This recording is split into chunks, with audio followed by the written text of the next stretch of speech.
2417 కోట్ల రూపాయలు అధికంగా 105% ఎస్కలేషన్. 105% ఎస్కలేషన్.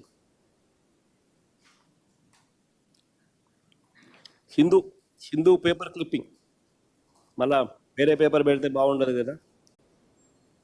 నిరంతరం వెనక పనులు జరుగుతూ ఉండాలి, నిరంతరం వాళ్ళు బిల్లులు ఇస్తూ ఉండాలి, నిరంతరం వాళ్ళు డబ్బులు వెనక్కిస్తూ ఉండాలి. ఇది నిరంతరం జరుగుతూ ఉండాలి. హైదరాబాద్లో ఈ మధ్యకాలంలో కేసీఆర్ కట్టాడు 8,58,000 ఎస్ఎఫ్టీలు. కేసీఆర్ కట్టిన సచివాలయం సెక్రటేరియట్, అక్కడ కూడా అన్ని హెచ్ఓడీస్ అక్కడ షిఫ్ట్ అయినాయి. అన్ని హెచ్ఓడీస్ అక్కడ కూడా షిఫ్ట్ అయినాయి. 8,58,000 ఎస్ఎఫ్టీ, 616 కోట్ల రూపాయలతో కేసీఆర్ ఈ మధ్యకాలంలోనే అడగట్టాడు. సెక్రటేరియట్తో పాటు మొత్తం హెచ్ఓడీస్ అన్నీ కూడా అక్కడ షిఫ్ట్ అయినాయి. మరి నేను అడుగుతా ఉన్నా, 8,58,000 అంటే సరేలే పోనీలే, 6 లక్షలు కాకపోతే 8,58,000 పెడతా ఉన్నాడు, సరేలే పోనీలే అనుకోవచ్చు. కానీ 53,57,000 ఎస్ఎఫ్టీ ఏంది స్వామి?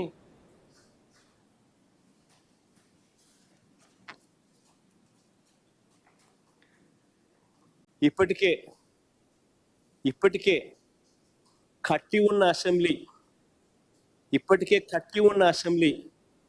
180 కోట్ల రూపాయలు ఆ డబ్బులు గంగపాలు చేసినట్టు. ఇప్పటికే కట్టి ఉన్న సచివాలయం, కట్టి ఉన్న సెక్రటేరియట్ 173 కోట్లు ఆ డబ్బులు గంగపాలు చేసినట్టే. ఇప్పటికే కట్టి ఉన్న హైకోర్టు 173 కోట్లు గంగపాలు చేసినట్టే. ఇప్పటికే కట్టి ఉన్న అసెంబ్లీ 180 కోట్ల రూపాయలు గంగపాలు చేసినట్టే. ఇప్పటికే కట్టి ఉన్న సెక్రటేరియట్ మరో 300 కోట్లు, మొత్తంగా 600 కోట్లు గంగపాలు చేసినట్టు. మరి నీకు కొత్త బిల్డింగులు కట్టాలన్న ఆలోచన నీకు ఉన్నప్పుడు ఎందుకు మళ్ళీ 600 కోట్ల రూపాయలు ఎందుకు ఖర్చు చేసి ఎందుకు డబ్బులు వేస్ట్ చేసినావు? ఎక్కడైనా కూడా రాష్ట్ర ప్రభుత్వం ఖజానాను కాపాడాల్సిన వ్యక్తి ఈ మాదిరిగా దుర్మార్గంగా విడిగా వేస్ట్ చేస్తూ ఉంటే 600 కోట్ల రూపాయలు ఖర్చు చేసి మళ్ళా సేమ్ బిల్డింగ్లు మళ్ళీ కడతానని చెప్పి మళ్ళీ చెప్తా ఉంటే ఆ మనిషి ఆ బిల్డింగులు ఆ డబ్బంతా గంగపాలు చేసి అసలు ఈ మనిషిని ఏ రకంగా ఈ మనిషి చేస్తా ఉన్న నిర్ణయాలు సమంజసం ఏమని చెప్పి ఏ రకంగా చెప్పగలుగుతారు? ఇది వేస్ట్ అనిపించడం లేదా? అప్పులు తీసుకొచ్చి బిల్డింగులు కట్టి అప్పులు తీసుకొచ్చి రాష్ట్ర ప్రభుత్వం ప్రజల మీద అప్పుల భారం మోపుతూ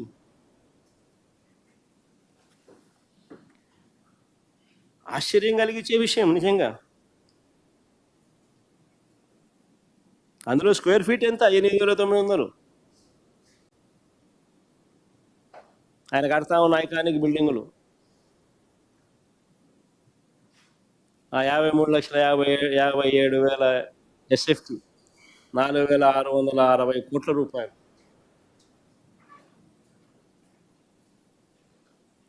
సాధారణంగా స్క్వేర్ ఫీట్కు 4,000 రూపాయలు కన్నా పెడితే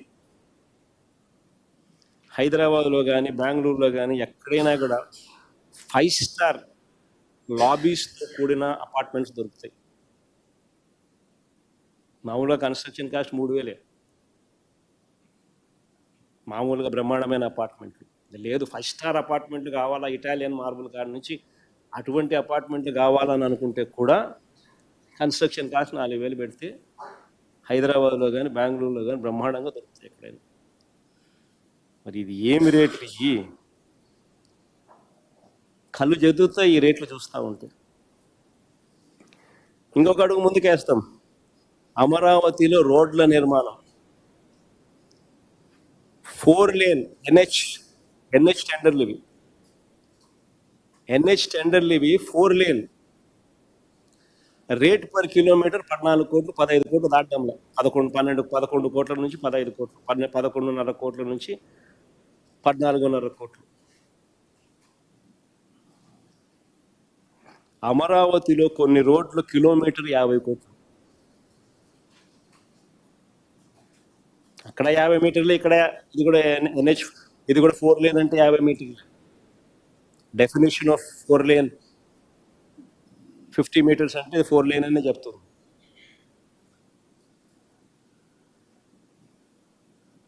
₹50 కోట్ల కొన్ని రోడ్లు అక్కడ దాటుతా ఉన్నాయి ఖర్చు. ఇక టెండర్లు పిలిచిన ఎన్హెచ్లు 11.5 కోట్ల నుంచి 14.5 కోట్లు.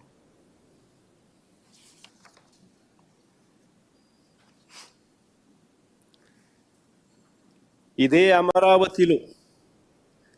అమరావతిలో గతంలో చంద్రబాబు నాయుడు అనే వ్యక్తి స్కాములు చేస్తూ ఇదే మాదిరిగానే కన్స్ట్రక్షన్ యాక్టివిటీస్లో లంచాలు తీసుకుంటూ ఈ మనిషి రెడ్ హ్యాండెడ్గా దొరికిన సందర్భాలలో, ఐ రిపీట్ దోస్ వర్డ్స్, దొరికిన సందర్భాలలో చంద్రబాబు నాయుడు గారికి ఇచ్చిన ఇన్కమ్ ట్యాక్స్ నోటీస్ చూడండి ఒకసారి. నేను కాదు ఇచ్చింది, ఇన్కమ్ ట్యాక్స్ నోటీసులు చంద్రబాబు నాయుడు గారికి ఇచ్చింది.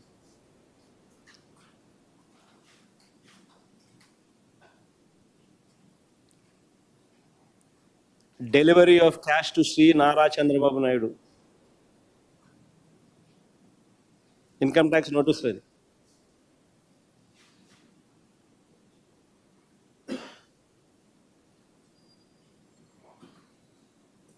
శ్రీనివాసరావు చంద్రబాబు నాయుడు గారి పిఏ,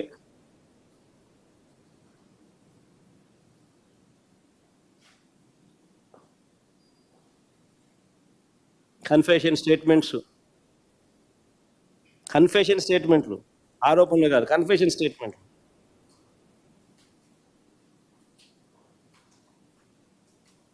చంద్రబాబు నాయుడు గారికి ఐటీ నోటీసులు ఇచ్చింది, దాని మీద కేసు ఎదుర్కొంటా ఉన్నాడు ఇదే అమరావతిలో. అయినా ఏమాత్రం కూడా జంకు లేదు, బొంకు లేదు.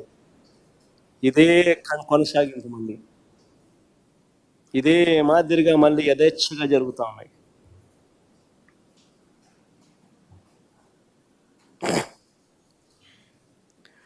మరోవైపు సెల్ఫ్ ఫైనాన్స్ మోడల్ అంటూ అందరినీ మభ్యపెట్టిన చంద్రబాబు నాయుడు, అమరావతి అంటే సెల్ఫ్ ఫైనాన్స్ మోడల్ అంటూ అందరినీ మభ్యపెట్టిన చంద్రబాబు నాయుడు గారు అమరావతి కోసం చేస్తున్న అప్పులు ఇవాళ ఆకాశాన్ని అంటుతా ఉన్నాయి.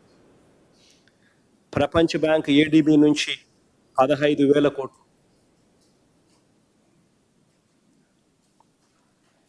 హడ్కో నుంచి 11,000 కోట్లు, కేఎఫ్డబ్ల్యూ జర్మనీ బ్యాంక్ నుంచి 5,000 కోట్లు, సిఆర్డిఏ బాండ్ల నుంచి 21,000 కోట్లు, ఇలా ప్రస్తుతానికి 52,000 కోట్ల రూపాయలు అప్పు చేస్తా ఉన్నాడు. ఇవి కాక ఈ ఆర్థిక సంవత్సరం బడ్జెట్ నుంచి మరో 6,000 కోట్ల రూపాయలు కేటాయించారు. సో ఎక్కడ self finance model?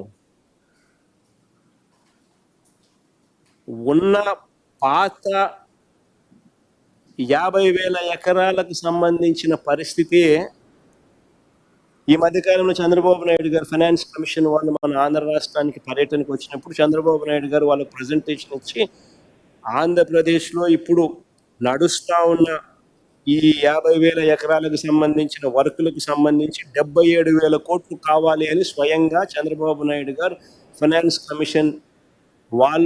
Commission chairman ఇక్కడికి వచ్చినప్పుడు ఆయన ఇచ్చిన ప్రజెంటేషన్ అది. Eenadu paper clipping. మీరు సాయం చేస్తే పుంజుకుంటాం, ఈనాడు పేపర్ క్లిప్పింగ్.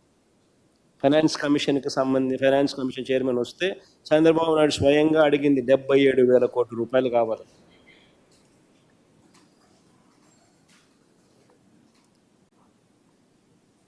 అంటే అమరావతి కోసం చేయబోతున్న ఖర్చు ఎన్ని లక్షల కోట్లు దాటుతుందో మనకి అర్థమవుతుంది. ఇది కాక మరో 50,000 కోట్లు కావాలంటే అమరావతి విస్తరణకైనా. ఈ 50,000 ఎకరాలకే పరిస్థితి ఇది, 77,000 కోట్లు ఇంకా కావాలంట.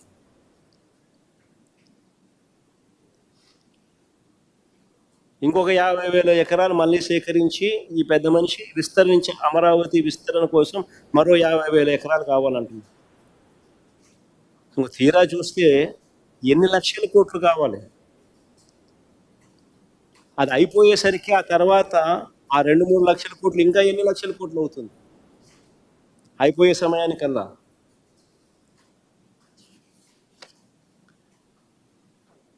నేను ఇదే పెద్ద మనిషి చంద్రబాబు నాయుడు గారిని అడుగుతా ఉన్నా, అసలు ఇంతింత అప్పులు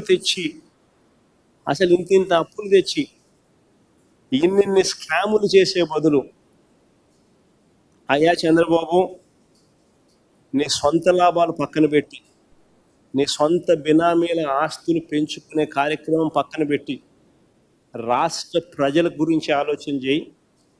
కావాలంటే విజయవాడ గుంటూరు మధ్యలో NH దగ్గర నాగార్జున యూనివర్సిటీలోనో, లేకపోతే ఒక 500 ఎకరాలు అక్కడ గుంటూరు విజయవాడ మధ్యలో ఎక్కడో ఒకసారి తీసుకొని 500 ఎకరాలు నువ్వు కట్టాల్సిన బిల్డింగ్ ఏదో కట్టు, రీజనబుల్గా ఏదో సైజులో అయిపోతుంది. విజయవాడ గుంటూరు ఎప్పుడో ఒకసారి కలుస్తాయి. నువ్వు చేసే పనికి విజయవాడ గుంటూరులో రియల్ ఎస్టేట్ ఇప్పటికే డమాల్ అయిపోయినాయి. మా హయాంలో విజయవాడ నుంచి మచిలీపట్నం దాకా రియల్ ఎస్టేట్ రేట్లు పెరిగినాయి. విజయవాడ టు పెనమలూరు టు మచిలీపట్నంలో పోర్టు కట్టాం, మెడికల్ కాలేజ్ కట్టాం. దానివల్ల మొత్తం 45 కిలోమీటర్లు విజయవాడ టు మచిలీపట్నం రేట్లు బ్రహ్మాండంగా పెరిగింది.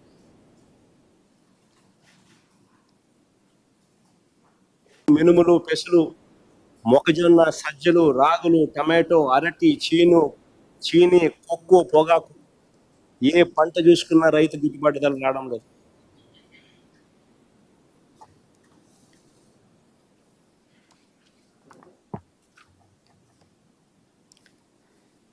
ఇస్తానన్న అమ్మఒడి ప్రతి తల్లికి ఎంతమంది పిల్లలుంటే అంతమందికి ప్రతి ఒక్కరికి 15,000 చొప్పున గత ఏడాది ఎగనామం పెట్టు. ఈ ఏడాది అగమ్య గోచరమే. ఇస్తానన్న ఆడబిడ్డ నిధి ప్రతి మహిళకు 18,000 జాడలేదు. మహిళలకు ఉచిత ప్రయాణం ఊసలేదు. నిరుద్యోగ యువతకు సంవత్సరానికి 36,000 కనిపించడం లేదు. 50 ఏళ్ళకి పెన్షన్ రూపేణా ప్రతి మహిళకు 48,000 రూపాయలు. మోసం. ఫీజు రీయింబర్స్మెంట్ లేదు, వసతి దీవెన లేదు.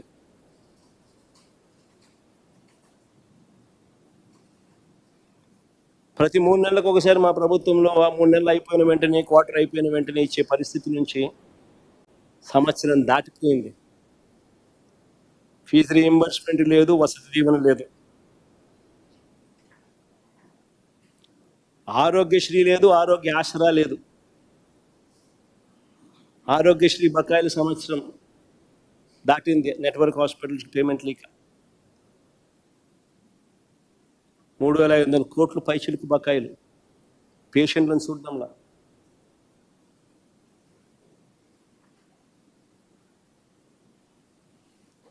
పైగా చంద్రబాబు తన మేనిఫెస్టోలో చెప్పిన 143 హామీలకు దిక్కు దివానం లేదు. మరోవైపు స్కూళ్ళు, హాస్పిటళ్ళు, వ్యవసాయం, లా అండ్ ఆర్డర్ అన్నీ కూడా తిరోగమనం. స్కూళ్ళు, హాస్పిటళ్ళు, వ్యవసాయము, లా అండ్ ఆర్డర్ అన్నీ కూడా తిరోగమనం. మరోవైపున విడిగా కరప్షన్ గురించి డీటెయిల్గా ఇంతకు ముందే చెప్పాను. మరోవైపు చూస్తే కరెంట్ రేట్లు 15,000 కోట్ల రూపాయలు సంవత్సరం తిరక్క తలికే షాక్ కొట్టే మాదిరిగా రేట్లు పెంచినాడు.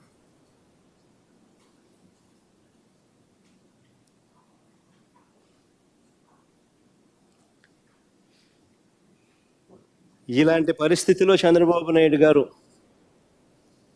తనకు తెలిసిన మాస్టర్ ఆర్ట్ను బయటకు తీసుకొచ్చాడు. వ్యవస్థలను మేనేజ్ చేయడం,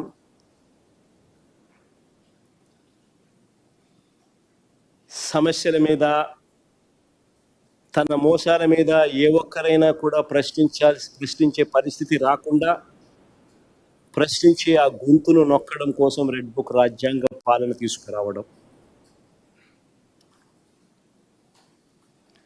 రాజకీయ కుట్రలు చేయడం, దాని ఫలితంగానే ఈరోజు ఇంకొక కరెంట్ అఫైర్స్లో ఉన్న ఇంకొక సబ్జెక్ట్ గురించి విపులంగా చెప్తాను. దాని ఫలితంగానే లిక్కర్ స్కామ్పై తప్పుడు కేసు పెట్టి రాజకీయ కక్షకు దిగడం. నిజంగా ఎంత ఆశ్చర్యం కలిగించే విషయం అంటే ఇది. అసలు స్కామ్ ఎక్కడ జరిగింది అని నేను అడుగుతా ఉన్నా. అందరూ ఆలోచన చేయండి అని అడుగుతా ఉన్నా. నేను అడిగే ప్రశ్నలకు సమాధానం మీలో ప్రతి ఒక్కరూ కూడా ఆలోచన చేయమని కోరుతా ఉన్నా. నేను అడిగే ఈ ప్రతి ప్రశ్న మీ మనస్సాక్షిని మీరు అడగండి అని చెప్పి నేను అడుగుతా ఉన్నా. అసలు స్కామ్ ఎక్కడ జరిగింది అని అడుగుతా ఉన్నా. లంచాలు ఎవరైనా ఎందుకు ఇస్తారు? మళ్ళీ అడుగుతా ఉన్నా. లంచాలు ఎవరైనా ఎందుకు ఇస్తారు? ఎవరైనా మద్యాన్ని ఎక్కువగా అమ్మి, లంచం ఎవరైనా ఎందుకు ఇస్తారు? మద్యాన్ని ఎవరైనా ఎక్కువగా అమ్మి సేల్స్ పెంచి